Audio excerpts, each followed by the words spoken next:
Sağ olun. Tamam. Ha, sağ ol. Bura restorandır. Ha. Bize afisant lazımdır. Aşağıda biz o kadar var ki yani bir kişi de bir şeyde değil. Atkı değil. Bilirsiniz, Ha. 30 yıllık tecrübem var. Ha. Bir elimde 6 tarika, öbürsünde 10 Rum kitabı var. Vardır. Gündəlik hakkında ne olacak? Sağ ol. Hava olsun. Kalsın soruya. Ana başka yerlerimi demirəm. Başka yerleri neyinizden? Bilirsiniz, 30 yıllık tecrübem var. 30 bir tecrübem var. Bəli, Ha, kovasın saklı yine. bir elimde 6 tarika, öbürsünde 10 Rum kitabı var. Yaxşıdır. Ana başka yerlerimi demirəm. Ha, kişisen. Bura restorandır. Ha, yok. Hamam değil. Hamam.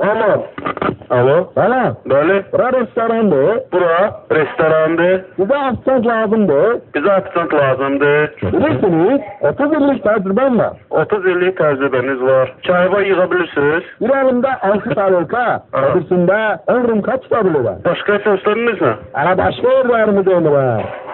Yalan değil. Gündəlik hakkında ne olacak? Temiz oğlansa, Bəli, hanımın yanında olursan, bəli. onda gelirsen bakarız. Bura restorandır. Ya bura Ministerstvo Kültürdür kardeş. Bize afisant lazımdır.